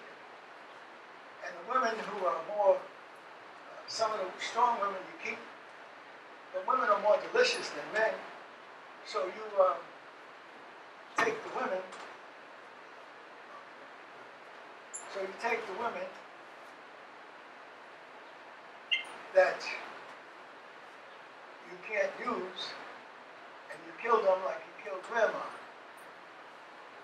Don't throw them away for the wolves. You put them in the back, you bury them in the back of the cave because they may save your ass one day when there's not enough food and you run frozen now. You still got something there. Cave culture meant that you was into cannibalism for survival. Other people had ritual cannibalism, but the people who got caught up in the ice of Europe had cannibalism for survival. So that cave culture developed a value system of domination, destruction, and death. Take the triangle and pyramid turned upside down, so you deal with domination, destruction, and death. At the heart of the value system is materialism and survival. Living on the banks of rivers, living in valleys and on hills in Africa, you don't need that type of value system. You need a value system that helps you control the environment. And so you have to work together to control the environment. The Nile floods, you can't do nothing with the Nile by yourself. You better get your ass out of the way and move to higher ground. Wait till the rich soil in Africa, that Wakanda, rich soil, lays out fertilized land on both sides of the Nile. After 4 months, everything is destroyed in its wake. So you have to develop a culture that can renew itself, can rebuild itself. Resurrection, rebirth, is a part of the African culture, some of river valleys. So you move to high ground, rich soil comes in from inner Africa, lays out fertile lands for you, you can have 2 crops. And you read the universe, you're reading the stars. When a set of stars are over in this part of the universe, this is the deep African culture. It's not limited to just personal relationship. It's not limited to ancestral relationship. It's limited to living in the universe. So when the Nile is beginning to rise, there's a certain set of stars. Then when it overflows its bank, a certain set of stars are there. Then when it goes back after 3 or 4 months to its banks, the stars are there, then you can plant your crop, and then in a few more months, you can get 2 crops out of the red clay of Africa. That's how Nile Valley civilization emerged. You can have people say, let's just build some pyramids. We build just 2 million blocks. We don't build some pyramids to this leader. No. Everybody participated in the building project because the first serious welfare system that we know in history comes out of the African tradition. The African value system is the 3 C's: communal, cooperative, and collective. Communal, you share, you live together. Collective, you work together. And cooperative, you work together. And collective, you share together. That's the value system that produces civilization and culture. The value system of domination, destruction, and death produces another worldview. You see it now with these Europeans. This Trump thing. This ain't a game. This is the worst manifestation, the latest manifestation of the cave value system of domination, destruction, and death. We don't know what kind of agreements this man has made with the devil. But he ain't the last. It's a system. And then most of you are so mesmerized by color that when little Chinese come in talking some mess, you'll think, ooh. Here's one of my cousins. Yeah, but your cousin got another design. Your cousin been kept out in the woods so long. Your cousin has decided that we're going to come in. And China ain't enough. India he can't deal with. There's 1 billion people there. And then he got to deal with Pakistan. He can't deal with Europe. Japanese don't allow no immigration. They are isolated people, so don't intend to let nobody else come. The only place for China to go is Africa. And because we are stupid in terms of our plans, we are inviting them in because we want a railroad or we want a highway. Every time they build a railroad and a highway, they got plans to survey the land. They know where all the mineral resources are. They got plans. They're bringing their little girls and marrying them off. They have plans. They're bringing their sons and their nephews and marrying them off to African women. China is trying to tie up Africa in ways that you cannot believe. If we don't come up with a plan over the next few years, it will be gone by the time we wake up. You understand what we're up against, brothers and sisters? Chinese have 2 million people in Africa as workmen. Africa has labor. You could bring in your skilled workmen and technicians and supervisors, but you don't need to bring in over 2 million people. That 2 million people in Africa is the Chinese army, larger than anything that exists in Africa. More significantly powerful than Americans. Americans and the French can bomb, but the Chinese are on the ground. And it ain't just the Africans who have gotten caught up into this. Go to Jamaica. Marcus Garvey was turning over in his grave. While we were in Africa honoring the legacy of the Jamaicans, Patterson was there, and the new prime minister was there. And among all these nations, they were acknowledged because of the legacy of Marcus Garvey. At the same time, we were honoring them a few years ago. They were working up contracts with the Chinese to take over Jamaica, starting with Goat Island. And the Chinese plan is to devastate the island and make it a seaport where there are large sea-going vessels that can't get through the Panama Canal. We'll have a base in the Caribbean. Chinese have built a road across the country.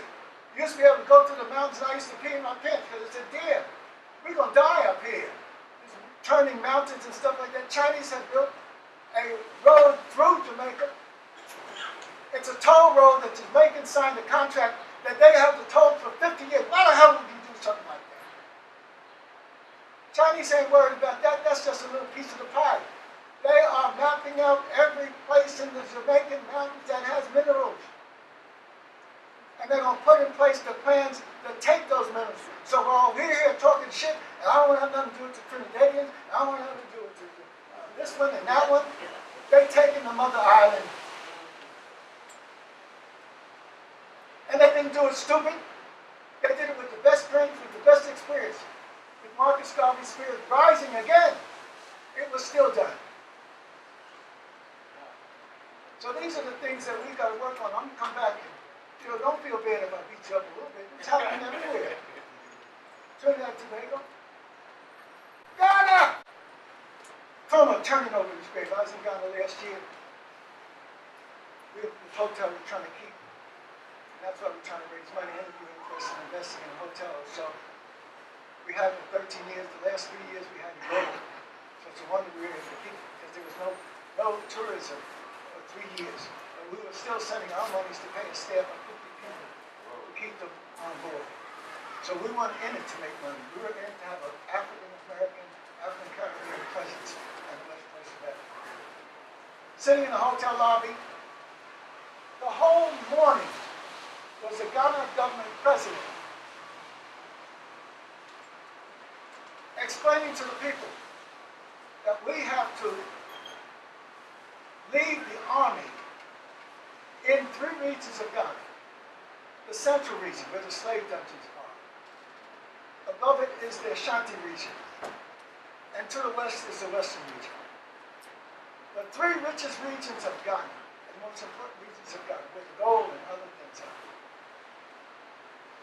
He was explaining to the nation and to the families that your husbands and your sons have to be taken to the central region and the western region and the Ashanti region, and they will not be there putting out a fire and coming back next week. They will be living in these areas for months because they discovered the Chinese digging tunnels at night, paying these African leaders $1,000 or $5,000. One of the tunnels collapsed and 70 or I don't know how many people got killed working at night in those tunnels. And it's not just the Chinese. The Chinese are in there with the Russians.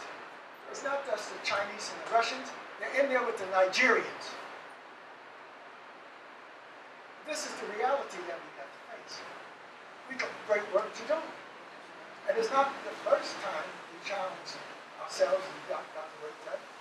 We suffered for hundreds of years under enslavement and we came out of that. We suffered under colonialism and we came out of that. Now we're into the African Renaissance, but it's got to be on real terms, brothers and sisters. It's got to be on real terms. Guyana has to learn from the previous experience of others. Guyana is very wealthy. Suriname, Guyana, and Guyana, French Guyana. I've been to all 3 of them. This is the north of South America. These are not the little islands of the Caribbean. We're talking about land mass, rich in mineral resources, wood, diamond, gold, oil. But we don't have a plan. Each of these leaders is going to sell out to who can give them the greatest money. Ivory Coast has been destroyed because of the question of oil. The French knew that the southern Ivorians were smart enough to make a demand that we're not going to take the traditional 9% or 13%. We want 40%. The Ghanaians, the same oil that's running from Senegal all the way down to Angola, that's African rich oil, sulfur-free oil. And the damn Africans are so anxious to get a little piece of it that they're just selling it for cheap, for virtually nothing, without seeing the ramifications and the repercussions. We, I think, have to be about hooking up with our Africans and saying we can't let Mother Africa be prostituted. Like, there's a book by Peter French called China's Second Continent. Chinese are preparing their men to marry out their women. That's Howard French. Howard French. Chinese are preparing their sons because the African tradition of land tenure is hooked into matrilineal succession and the rest. They're preparing their sons to marry African women for the purposes not of procreating, but of building a Chinese base.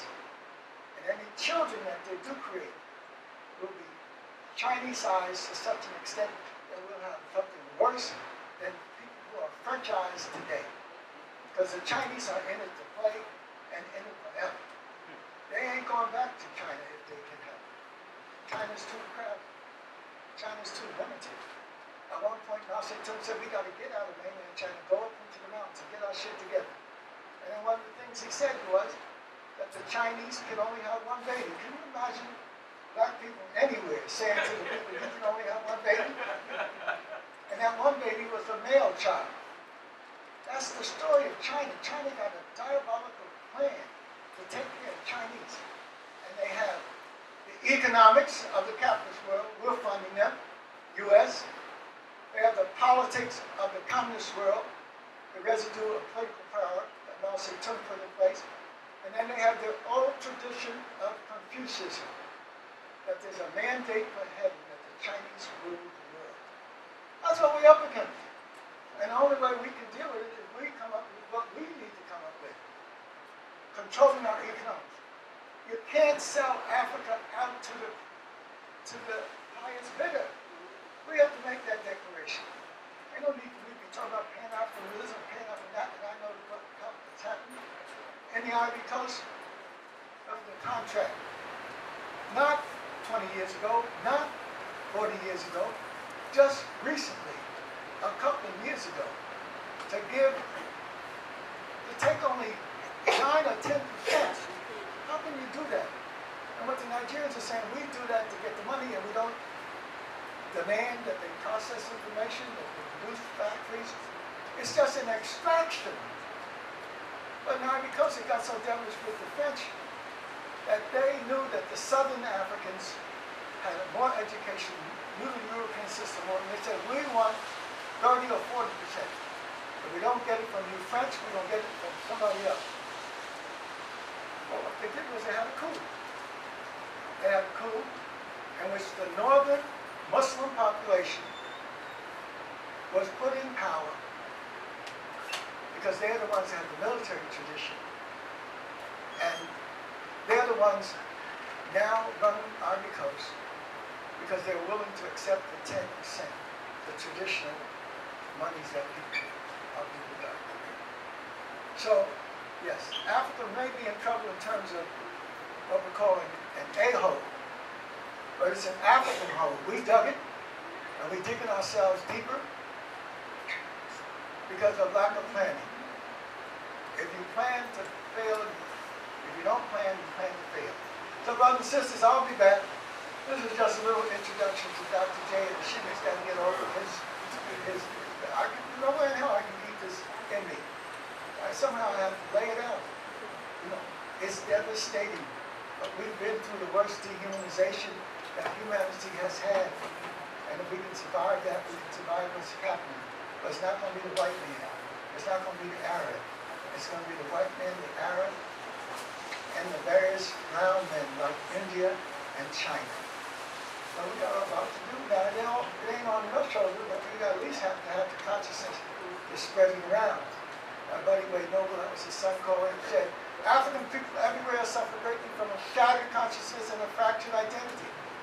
We have to Africanize our lives, Africanize our mind, body, and spirit, so we can be prepared to lay out the plans that are needed. Africans on the continent can't do it. They're in a limited situation. Even Africans on the island can't do it.